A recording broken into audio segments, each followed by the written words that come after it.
साथियों नमस्कार। आप सभी का बहुत बहुत स्वागत करता हूं लक्ष्य साधकम संस्कृतम नामक यूट्यूब चैनल पर।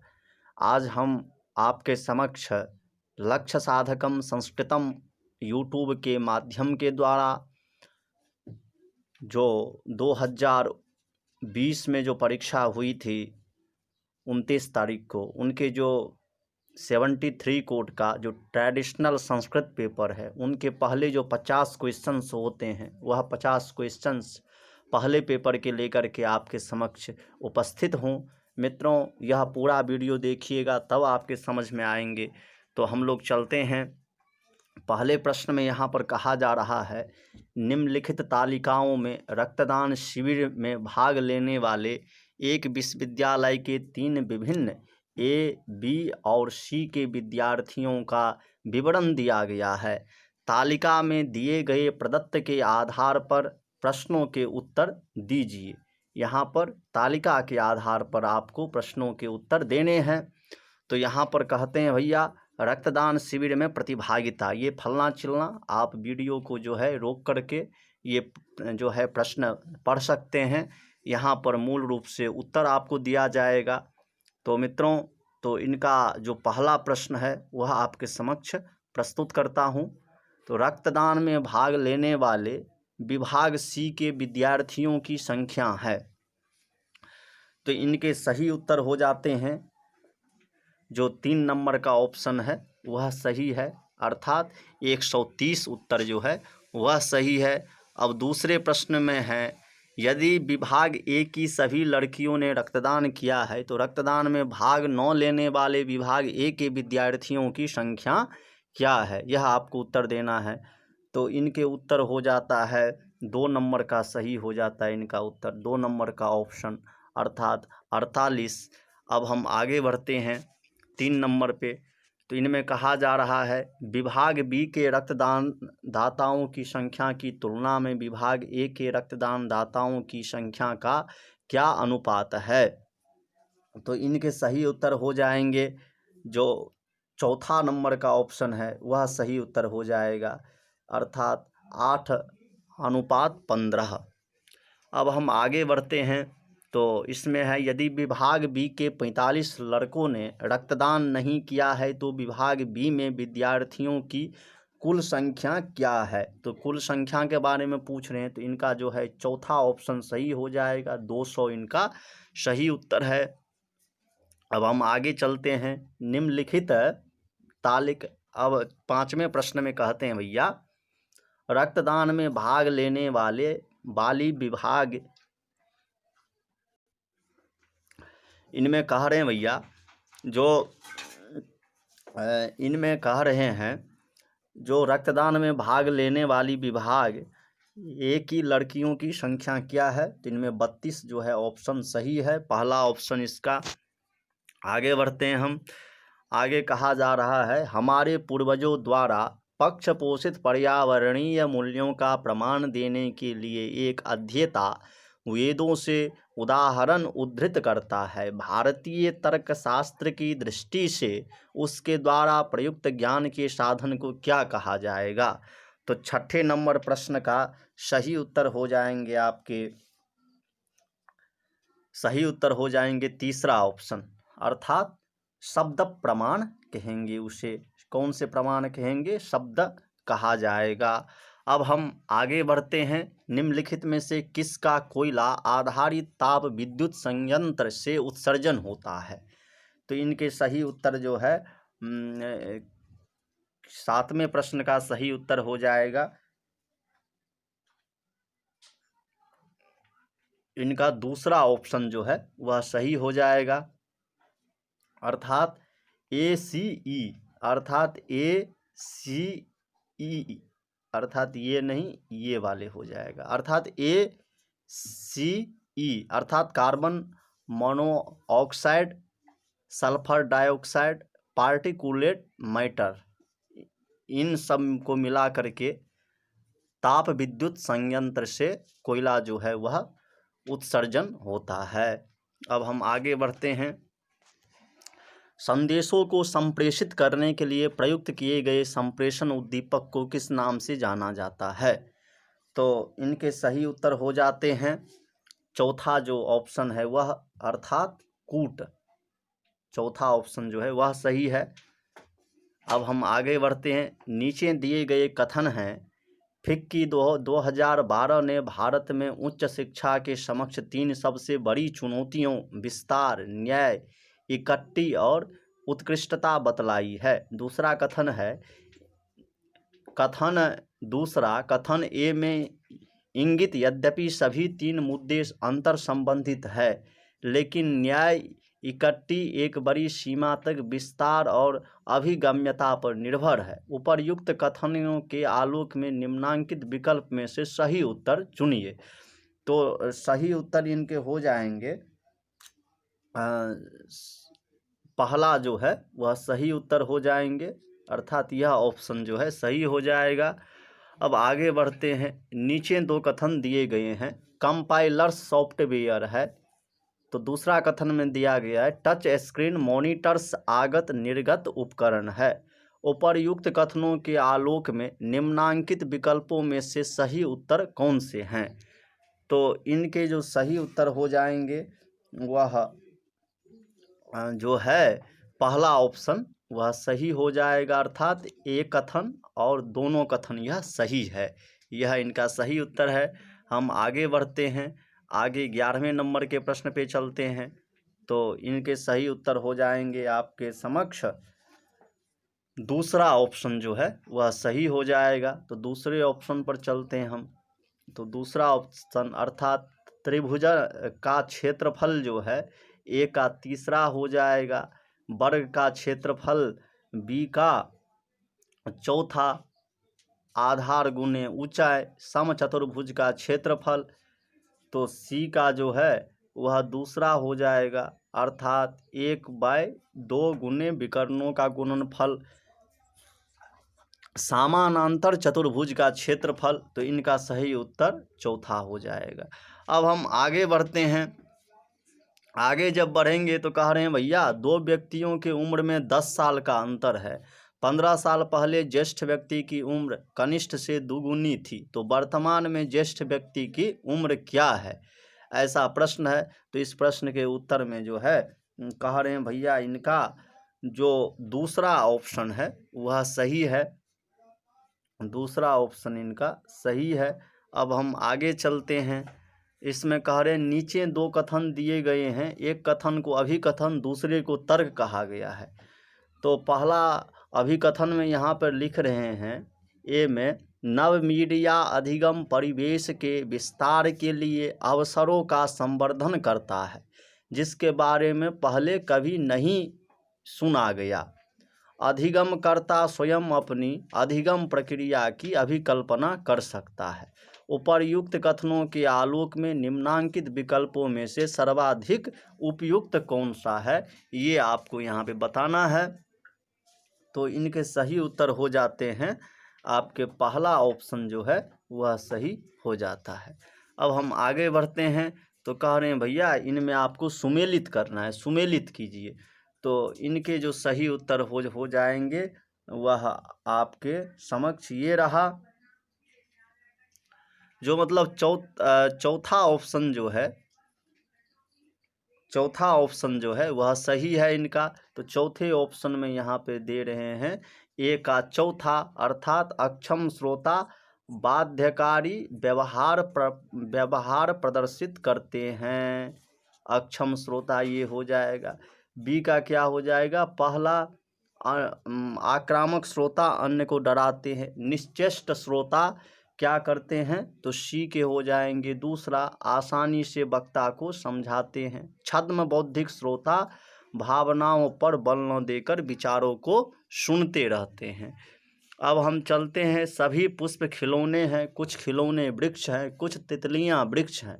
तो इसका निष्कर्ष निकाल करके कह रहे हैं भैया कोई भी तितली पुष्प नहीं है, कुछ तितलियां खिलौने हैं, कुछ खिलौने पुष्प है, कुछ वृक्ष पुष्प है, कुछ वृक्ष तितलियां हैं। तो इनमें से सही उत्तर क्या हो जाएंगे, तो 15वें का जो है सही उत्तर हो जाएगा आपके 2 नंबर का जो ऑप्शन है वह हो जाएगा। 2 नंबर के ऑप्शन, अर्थात सी और ई जो ऑप्शन है वह सही हो जाएगा, सही हो जाएगा। सी और ई ये जो है दोनों ऑप्शन सही है। आगे बढ़ते हैं हम लोग। कह रहे हैं भैया इनमें सुमेलित कीजिए, तो सुमेलित करने के लिए कह रहे हैं, तो सुमेलित में दूसरा ऑप्शन इनका सही है, तो दूसरे ऑप्शन को यहाँ पे टिक मारिए। फिर जो है टिक मारने के बाद मिलान करते हैं, तो ए का दूसरा अर्थात निर्माणात्मक मूल्यांकन परीक्षण प्रदत्त हमें विद्यार्थियों की प्रवीणता के स्तर के बारे में बताते हैं। बी का क्या हो जाएगा, तो चौथा हो जाएगा, अर्थात संकलनात्मक मूल्यांकन जो है कम तात्कालिक भावी संदर्भ हेतु मूल्यांकन के स्वरूप निष्प्रकारक होता है, इस प्रकार से बताते हैं। अब हम आगे चलते हैं। कह रहे हैं भैया निम्नलिखित में से किस स्तर में संज्ञानात्मक अंतर विनिमय की इष्टतम गुंजाइश होती है जिसके लिए विश्लेषण और संश्लेषण अपेक्षित होता है।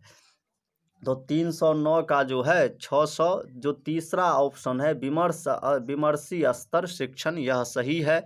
अब हम आगे बढ़ते हैं। निम्नलिखित में से किसका सोलर सेल्स के निर्माण में सेमीकंडक्टर के रूप में उपयोग किया जाता है, तो यहाँ पर 18वें का जो है सही उत्तर हो जाएगा। 18वें प्रश्न का सही उत्तर तो 35, तो इनमें जो है इसका सही उत्तर हो जाएगा आपके चौथा ऑप्शन जो है वह सही हो जाएगा, अर्थात ए बी सी डी ये चारों जो हैं ये सही क्रम ही है ए बी सी डी का। अब हम 19वें प्रश्न पे चलते हैं। नीचे दो कथन दिए गए हैं। पहले कथन में दिया गया है एक संख्या 25 द्वारा विभाज्य है यदि इस संख्या की अंतिम दो अंक 00 या 25 से विभाज्य है, तो एक संख्या 16 द्वारा विभाज्य है यदि इस संख्या के अंतिम 4 अंकों द्वारा बनी संख्या 16 से विभाज्य है, तो कौन से ऑप्शन इनमें से सही हो जाएगा, तो इनके बारे में आपको यहाँ पर बताना है। तो इनके कह रहे हैं भैया पहला ऑप्शन जो है वह सही है, एक पहला कथन सही है, पहला कथन अर्थात ए और दो दोनों सही हैं, ये इनका कहने का तात्पर्य है। अब हम चलते हैं अगले प्रश्न पे। इनमें कह रहे हैं भैया निम्नलिखित सूची में वैज्ञानिक विधि की विशेषता की पहचान कीजिए, जो वैज्ञानिक विधि हैं, तो इनके सही ऑप्शन पहला जो है अर्थात ये जो है पहला वह सही है, ए बी ई अर्थात ए बी ई अर्थात ये और ई।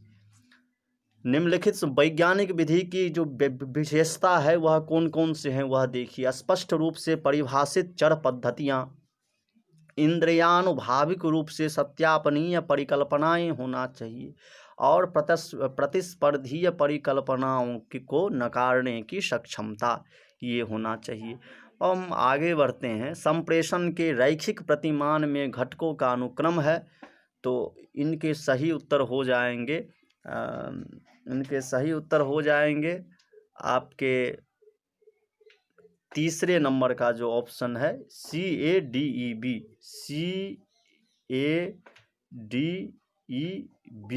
अर्थात पहले कौन सा आ जाएगा, पहले जो है सी आ जाएगा सांकेतिक, फिर संदेश आ जाएगा, फिर माध्यम आ जाएगा, फिर शोर आ जाएगा, फिर विसंकेतिक आ जाएगी। ये जो है संप्रेषण के रैखिक प्रतिमान घटक के अनुक्रम है। अधिगमकर्ता के संप्रेषण क्रियाकलाप किस अनुक्षेत्र में आते हैं, अधिगमकर्ता के संप्रेषण जो है कौन से क्रियाकलाप किस अनुक्षेत्र में आते हैं, तो इनके सही उत्तर हो जाएंगे आपके जो दूसरा नंबर का ऑप्शन है वह हो जाएगा। तो इनमें कहते हैं भैया ACE अर्थात ACE प्रत्यक्षीकरण, अंतर्वैयक्तिक कौशल और अंतर्वैयक्तिक संबंध, ये जो है इनके सही उत्तर हैं।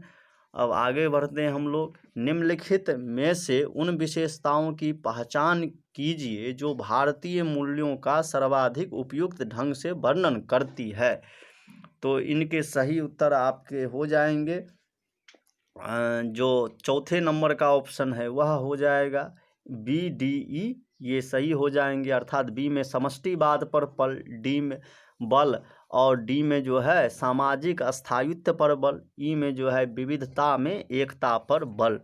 अब हम आगे बढ़ते हैं। नीचे 2 कथन दिए गए हैं। भारत में उच्च शिक्षा संस्थानों की गुणवत्ता और समन्वय बनाने रखने के लिए वैधानिक उत्तरदायित्व यूजीसी का है। एनसीईटी भारत में शिक्षा का एक निकाय होने के नाते यूजीसी के नियंत्रण के अंतर्गत आता है। तो इनके जो 24वें के सही उत्तर हो जाएंगे वे आपके 3 नंबर के ऑप्शन हो जाएंगे। अर्थात कथन पहला सत्य है किंतु कथन दूसरा गलत है। अब सूची में भैया मिलान करने के लिए कह रहे हैं, तो सूची में हम लोग चलते हैं, मिलान कर लेते हैं। तो चौथा नंबर का जो ऑप्शन है वह सही हो जाएगा इसका, ये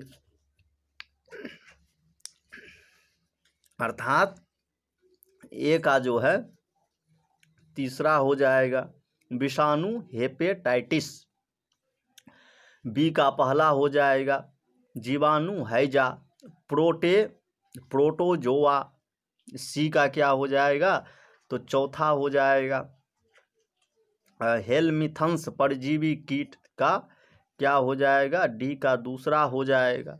अब हम आगे बढ़ते हैं। यदि लाइट को गिल्थ के रूप में लिखा जाता है तो फाइट को गिफ्ट के रूप में लिखा जाता है, तो शिफ्ट अर्थात SIGHT को किस रूप में लिखा जाएगा। तो इनके सही उत्तर हो जाएंगे आपके दूसरे नंबर का ऑप्शन, यह सही हो जाएगा ये वाले। अब हम आगे बढ़ते हैं। जहाँ कहीं धुआं है वहाँ अग्नि है, यह है। तो इसमें कह रहे हैं भैया इसका जो सही उत्तर होगा वह चौथे नंबर का जो है ऑप्शन, अर्थात इनको हम व्याप्ति कहते हैं, यह सही है।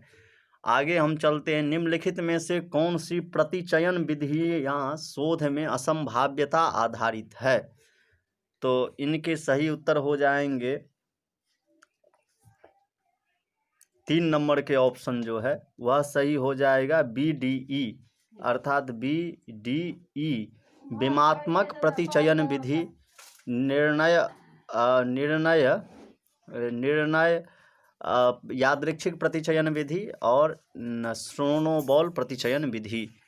अब हम अगले प्रश्न पे चलते हैं। तो कहते हैं भैया इनको सुमेलित करना है आपको, तो इनको सुमेलित करना है। तो सुमेलित में जो है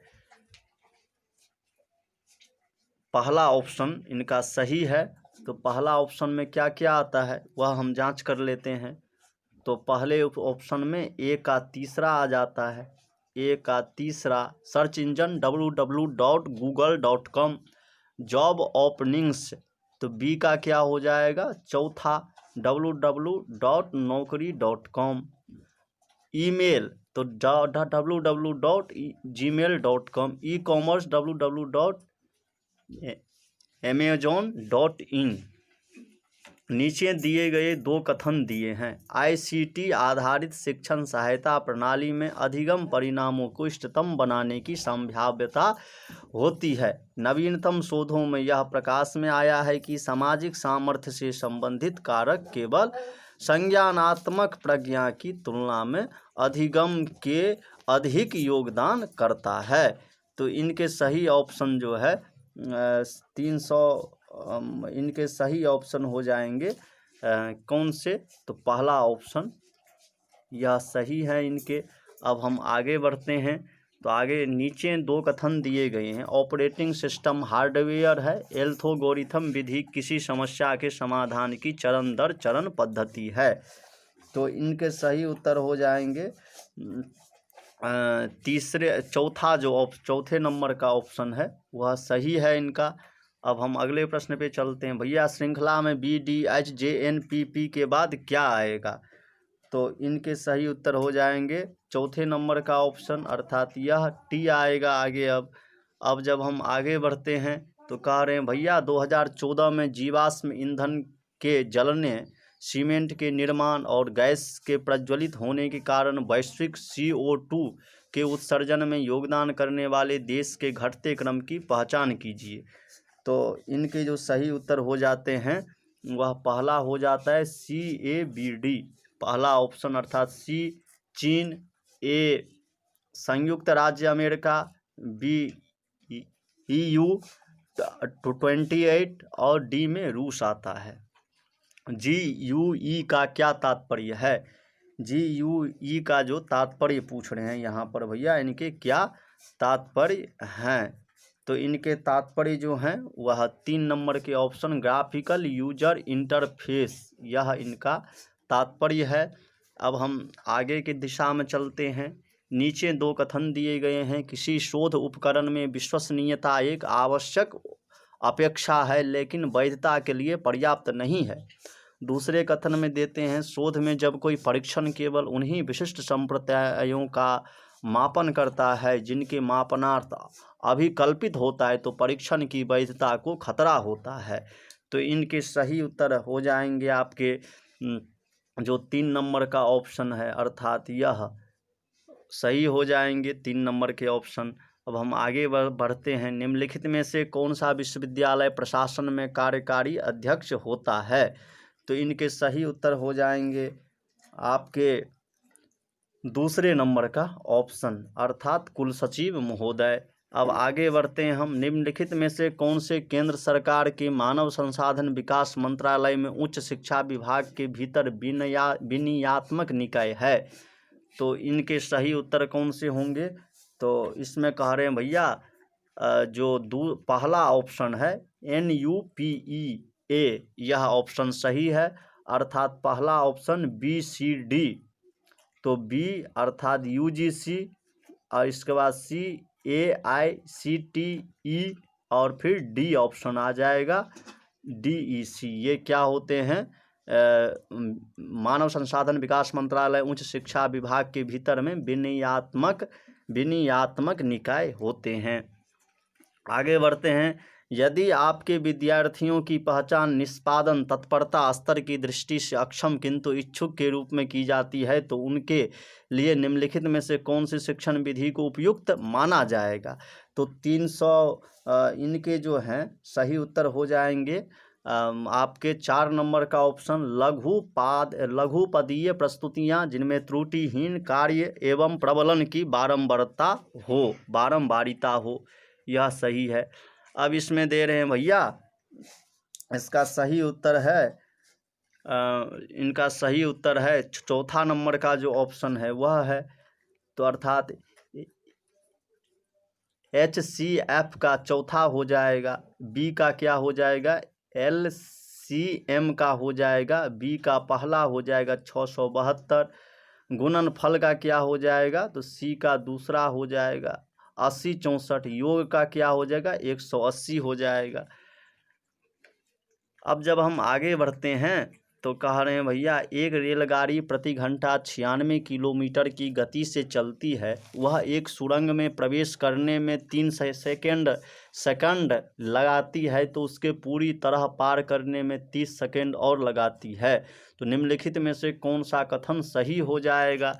तो इनके जो है सही उत्तर हो जाएंगे आपके चौथा नंबर का जो ऑप्शन है केवल BDE, अर्थात यह चौथा सही है। B सुरंग रेलगाड़ी की तुलना में अधिक लंबी है, ये एक ऑप्शन सही हो जाएगा। फिर जो है D नंबर का रेलगाड़ी की लंबाई 80 मीटर है। फिर E जो है सुरंग की लंबाई 800 मीटर है। अब आगे चलते हैं हम, तो कह रहे हैं भैया सूची 1 के साथ सुमेलित, सूची 1 का 2 के साथ सुमेलित कीजिए।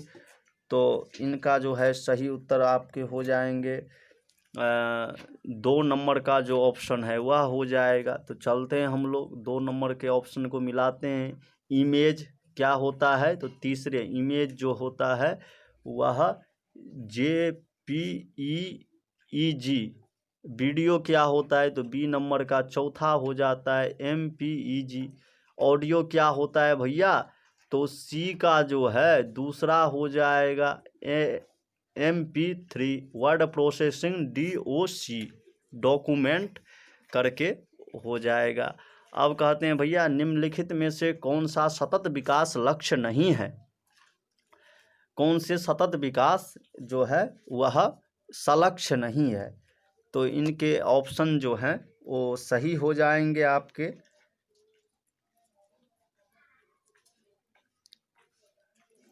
तीसरे नंबर का ऑप्शन जो है वह सही हो जाएगा, ओजोन परत का संरक्षण, यह नहीं है। शोध आचार संहिता की दृष्टि से निम्नलिखित में से कौन सा शोध न्यूनतम रूप से अनाहत है? तो इनके सही उत्तर हो जाएंगे आपके जो पहला ऑप्शन है वह पहला ही हो जाएगा, समस्या निरूपण में चरों की पहचान करना, ये सही है। अब हम आगे बढ़ते हैं, तो आगे कह रहे हैं भैया शिक्षण की निम्नलिखित क्षमताओं की सूची में से कौन उनकी पहचान कीजिए जो व्यक्तित्व और अभिवृत्ति से संबंधित हैं। तो 44वें के सही उत्तर जो है वह आपके कह रहे हैं भैया इनके सही उत्तर हो जाएंगे आपके चौथा ऑप्शन जो है वह सही हो जाएंगे, केवल CE अर्थात प्रबंध करना और आत्म प्रभावोत्पादकता। अब हम आगे बढ़ते हैं, तो कह रहे हैं भैया विश्वविद्यालय का एक शिक्षक इस बारे में एक शोध परियोजना प्रस्तावित करता है, माता पिता विश्वविद्यालय कार्यक्रमों के प्रति क्यों उदासीन रहता है? निम्नलिखित में से कौन सी विधि इस परियोजना के लिए सर्वाधिक उपयुक्त होगी? तो इनके सही उत्तर हो जाएंगे 3 नंबर के ऑप्शन, अर्थात प्रतिभागी प्रेक्षण परक विधि, यह सही हो जाएगा। जब हम आगे बढ़ते हैं तो यहाँ पर ये लंबा चौड़ा गद दिया गया, इससे संबंधित अब प्रश्न पूछे जाएंगे, तो इसके सही उत्तर हो जाएंगे आपके इनके सही उत्तर हो जाएगा दूसरे नंबर का, संज्ञान की शक्ति न होना। दूसरे हम चलते हैं दूसरे प्रश्न पे, संबंधवादी सूत्र ने किसको महत्व दिया? तो इनके सही उत्तर हो जाएंगे आपके दूसरा नंबर, शिक्षण केंद्रित अभिप्रेरण, यह हो जाएगा। अब हम लोग प्रारंभिक काल में विद्यार्थियों से क्या अपेक्षा की जाती थी, इन पे चले आए हैं। तो इनमें जो है 3 नंबर का ऑप्शन सही है, कक्षा में शिक्षण के प्रति एकाग्र रहना, यह सही है। प्रयोगशाला के प्रयोग किससे संबंधित थे? प्रयोगशाला के प्रयोग जो थे वह किससे संबंधित थे?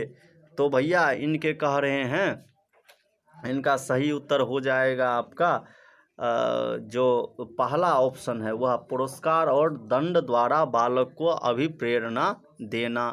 अब हम 50वें प्रश्न पे चलते हैं भैया, जॉन डेवी ने बालक के अधिगम के बारे में क्या कहा था? जॉन डेवी जो हुए थे वह बालक के अधिगम के बारे में क्या कहा था? तो 49वें प्रश्न इनका कहा जा रहा है, 50वें प्रश्न का उत्तर जो भैया इसका जो है चौथा ऑप्शन वह सही है, अधिगम करता है, एक अधिगम कर्ता के रूप में बालक पर ध्यान केंद्रित किया जाना चाहिए, ये कहे थे। अब हम आगे जब बढ़ते हैं तो इससे आगे का आपको पहले ही YouTube चैनल पर लक्ष्य साधकम पर प्रस्तुत किया जा चुका है। तो मित्रों यदि हमारा वीडियो अच्छा लगे तो चैनल को लाइक कर दीजिएगा, चैनल के वीडियो को लाइक कर दीजिएगा, चैनल को सब्सक्राइब कर दीजिएगा और हमारे साथ बने रहिएगा। नमो नमः, धन्यवाद।